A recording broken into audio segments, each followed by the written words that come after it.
You will explore the resource-related opportunities and challenges faced by the Australian and German mining and manufacturing industries on the pathway to a more sustainable future. Rare earths or critical minerals in general is a topic that is interesting, that is very important, but that is not well known by everybody. Carbon is actually our friend, and pure carbon in the form of graphite is a beautiful mineral. It has many applications, and the biggest driver at the moment in carbon demand is this use of it in the anode, and that demand is going to grow at about 30% over the next 10 years per annum, and we're going to need a lot of it to support this transition, and Australia can play a major role.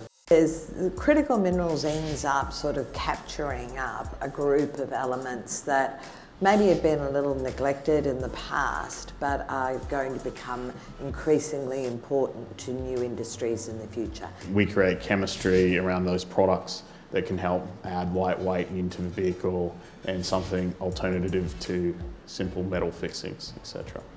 I guess the great takeaway is the industry. You know, aligning our developments with German industry is really the key point that we had to make, and our downstream battery anode materials facility, we're going to see a lot of graphite demand and carbon demand coming from Europe, particularly German, the car manufacturers, in about 3 or 4 years' time. The current supply chains are vulnerable for a variety of reasons amongst the minerals that are on the critical minerals list.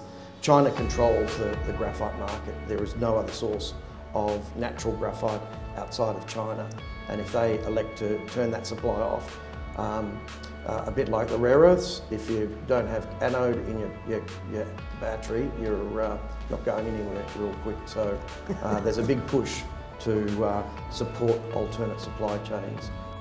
Oh, you know what? I've got a new phrase, carbon is good. I actually think that Andrew's presentation on EcoGraf was really interesting and understanding the importance of the role of elemental carbon. But the unique thing about the Australian geology is you're one place in the world where you have nickel, cobalt and lithium coming out of the ground in roughly the same geographical region. So I think Australia is very well set to be able to provide those critical minerals in a responsible way.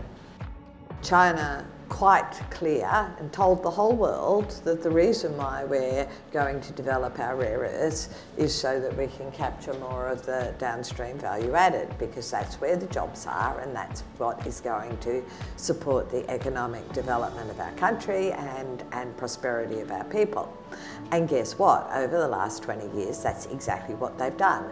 And today we've got people all over the world saying, oh goodness me, how did that happen? You know, despite the fact that it was absolutely transparent. I think that government now understands this, but industry is yet to get strategic procurement and operational purchasing connected. I think what BASF has done is we've built up global competencies and now global assets to be ready for this. Acceleration of this takes a lot of capital, even in a big company like BASF, and particularly if you're an automotive OEM, you look at the amount of capital they're putting in there. So I think that we will get there, and whether this acceleration can be maintained and people dump that capital in, it is still probably a question. This is a catalyst of conversations and of new partnerships happening, and this is where outcomes are actually being achieved.